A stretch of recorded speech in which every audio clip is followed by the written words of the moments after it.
This week, we are diving into one of the most enduring legends in American folklore, the Jersey Devil. Said to roam the Pine Barrens of southern New Jersey, this mysterious creature has captivated the imagination of locals and visitors alike for centuries. Is it a monstrous cryptid, a supernatural being, or simply a product of folklore and fear? In this episode, we'll explore the origins of the Jersey Devil, recount chilling encounters, and examine the theories that continue to surround this enigmatic creature. Buckle up, because things are about to get eerie.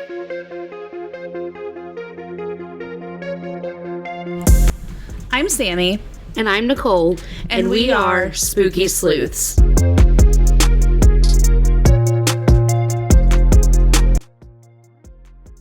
Hey guys, Hello. welcome back to Spooky Sleuths. Today we are talking about the Jersey Devil. This is the highly requested cryptid. Right, which I've heard of it before, and I think I've watched some paranormal videos about it. But a lot of people really wanted to hear more about the Jersey Devil. Yeah, he's really interesting. So here you go, all of our fans. Okay, that sounded weird. That was cringy. It was. Ignore that. Anyways, the Jersey Devil, also known as the Leeds Devil, the Hoodle Doodle Bird, the Wazzle Bug, and the Monster of Warsaw. Hoodle Doodle Bird is my favorite. Yeah. Okay, we're going to call it the Jersey Devil. It is one of the most famous cryptids, right up there with Bigfoot and the Mothman. I don't know. Mothman might be a little cooler.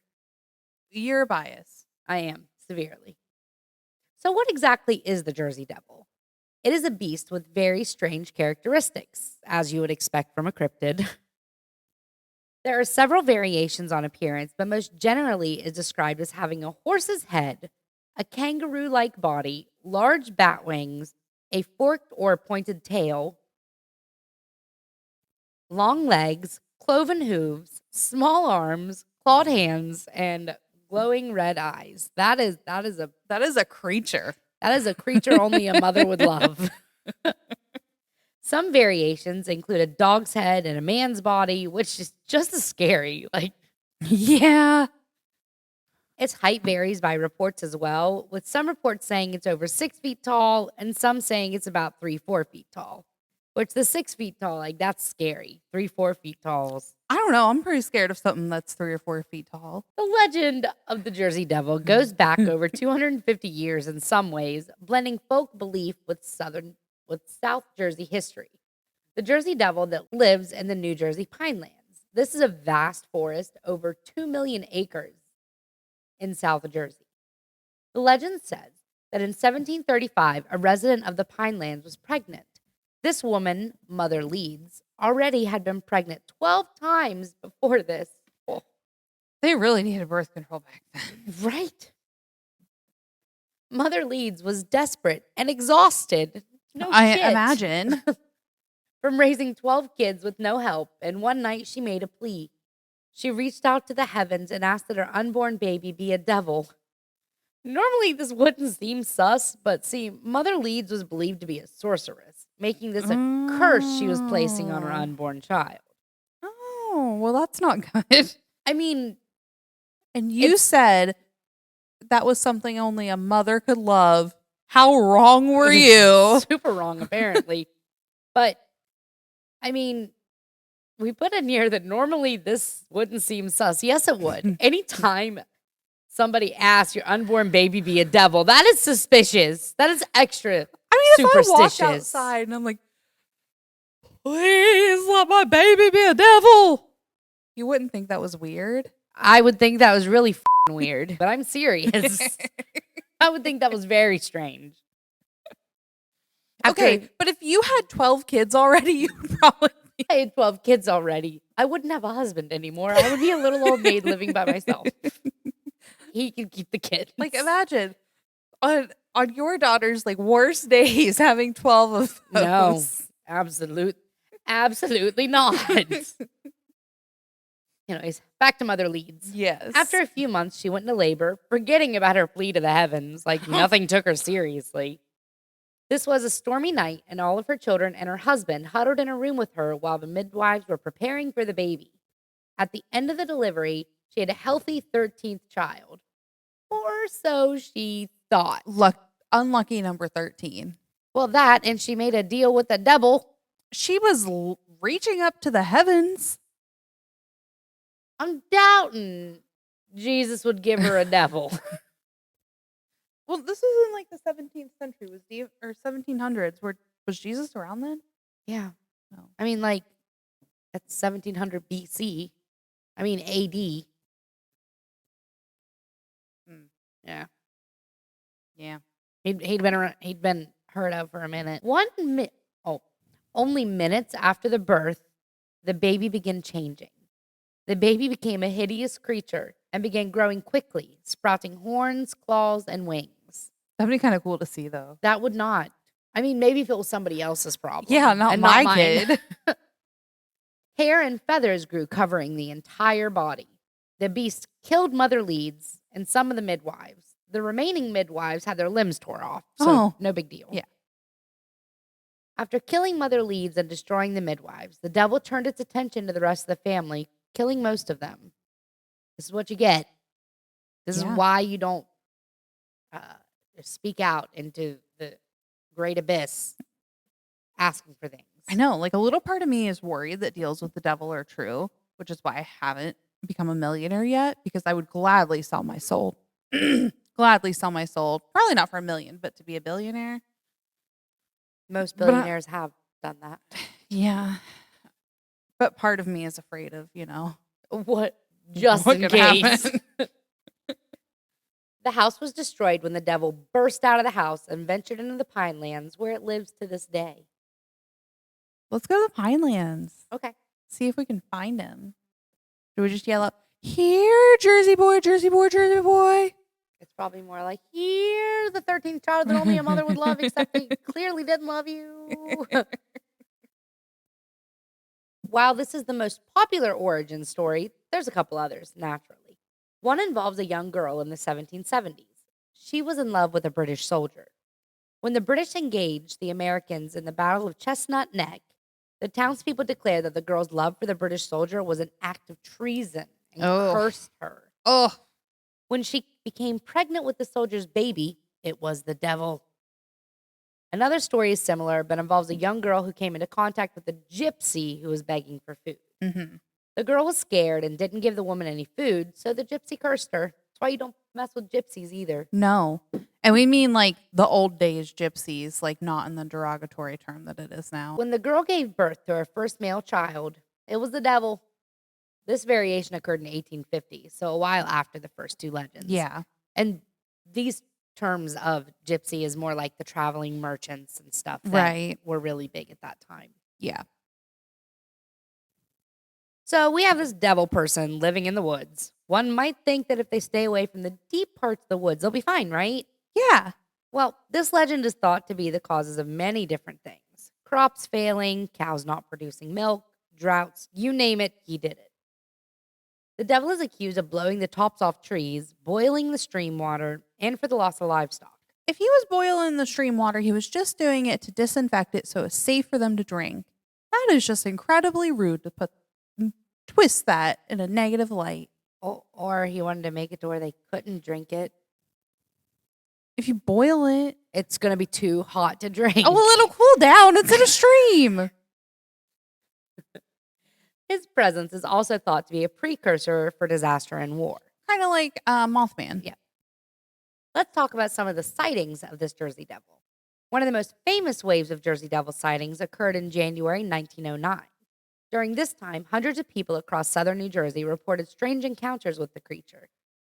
The beast was described as a winged, hoofed animal with a frightening appearance, often described as resembling a flying kangaroo or a dragon with the head of a goat.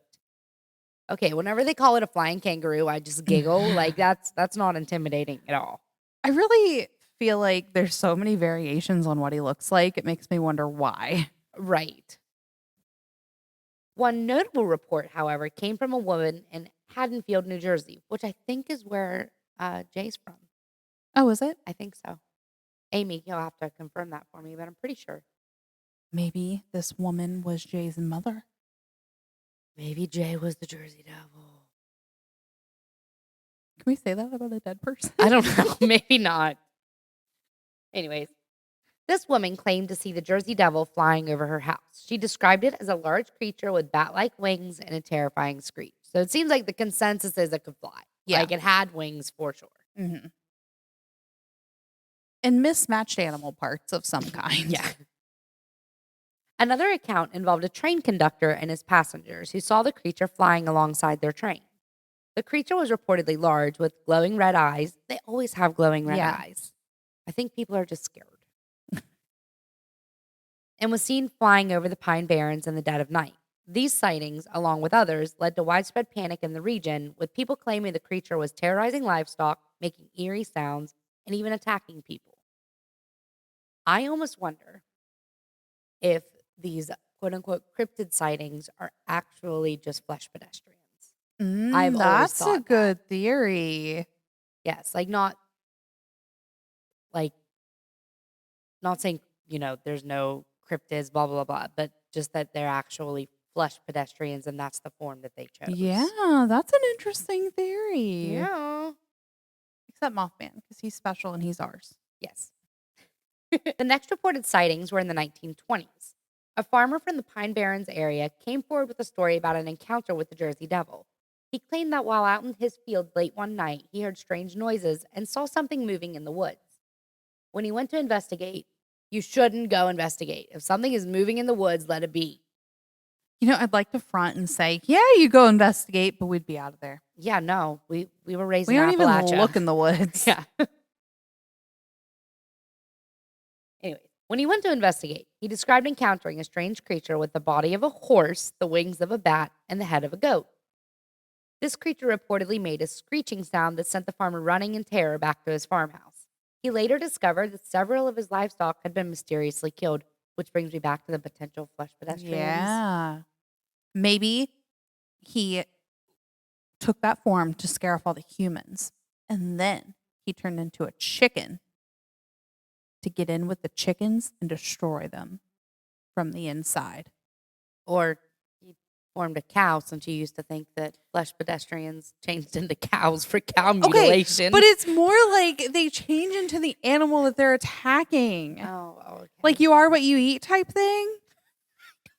I don't think so, but we'll go with it. Anyways, he later discovered, I already said that, but there were no signs of attack from any conventional predators. Mm-hmm. Like a wolf. Right. Or a cow. Right. Many locals at the time speculated that the farmer's tale was genuine, especially after similar reports of livestock being found dead or mutilated began circulating. I'll believe him too, because especially back then, ain't no farmer gonna make up a story like that. They're like the ones dismissing everybody's claims like that. Like if I was going to believe anybody, it'd be a farmer. Yeah. Like they see all kinds of weird animals and stuff, I'm sure. I mean, maybe not weird animals, but they see all kinds of animals. So I would believe him. And also it's very interesting to me that these stories go back into like the 1800s, the early 1900s. Like it's not a new thing. And there's so many years of stories about these cryptids. Right. It's just, I think it's very interesting. It makes me believe them more. Right. And it's such a dismissed science, cryptozoology is. Can I get a master's degree in that? Probably not from an accredited college. Well. In the 1960s, another man came forward with a terrifying story of his own encounter with the Jersey Devil. According to the report, the man was out hunting in the Pine Barrens when he heard an unearthly screech coming from the trees. As he turned to investigate, stay out of the trees. Just stay out of the trees. You were reading that and I was like, whoa. No, this isn't audible, man. Stay out of the trees. He thought I could totally be an audible narrator. Same. Especially with the sweet setup now. No. He heard an unearthly screech from the trees. I would turn it off. I am so sorry. For those listening on Apple Podcasts or Spotify, make sure you subscribe. Subscribe for more of my screaming content. That's on Spooky Sleuths.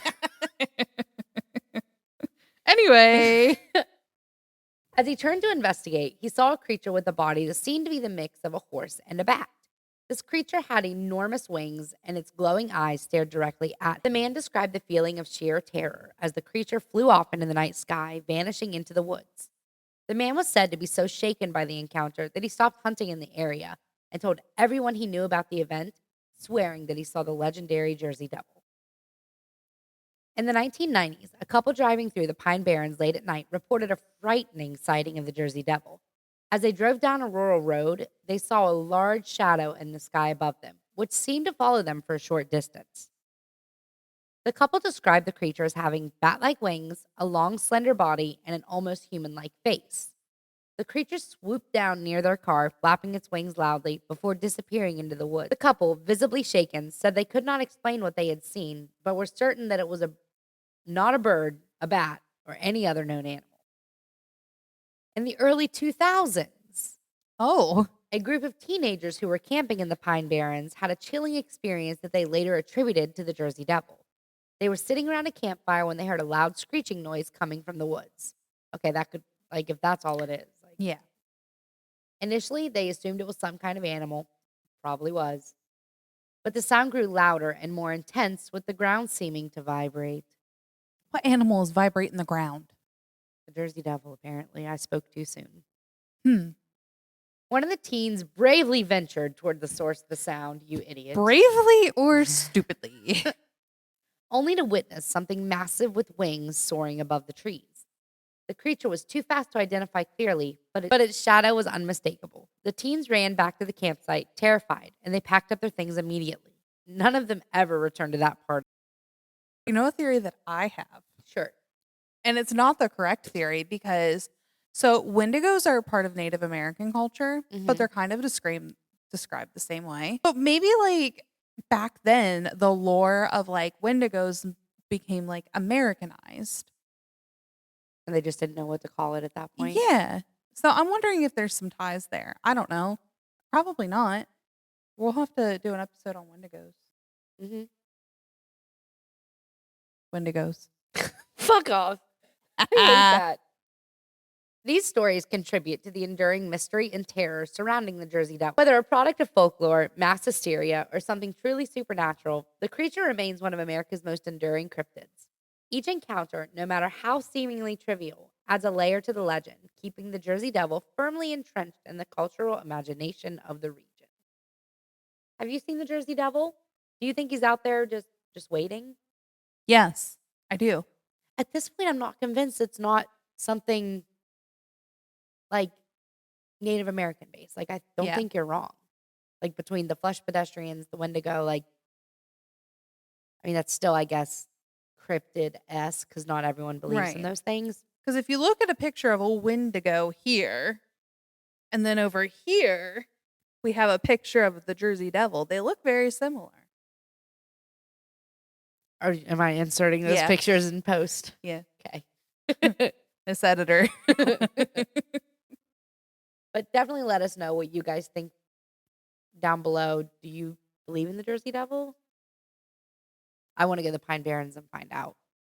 Me too. Let's go. I'm sure there's so much spooky stuff we could get into in Jersey. Everything is legal in New Jersey. That's a Hamilton reference. Oh. Love that. My best friend doesn't even know what Hamilton references are. Sorry, pal. If you made it to the end of the video, make sure you leave a pitchfork in the comments. Yeah, look at you go. Yeah. Be sure to like and subscribe if you're watching over on YouTube. If you're listening to this on Apple or Spotify, please leave us or wherever else you're listening to podcasts, please leave us a rate and review. On Spotify, you can also leave us a comment and drop a pitchfork over there. Check us out on Facebook, Instagram, TikTok. Maybe. Yeah, TikTok maybe. I don't want to not include it because we are pre-filming this. But check us out at Spooky Sleuths Pod. TikTok dies. We'll just focus on the others. The tubes of you. Yeah. Yep. That sounded gross. It did. Oh, I didn't like that. Anything else we need to add? Nope. And on that note, Stay spooky, friends.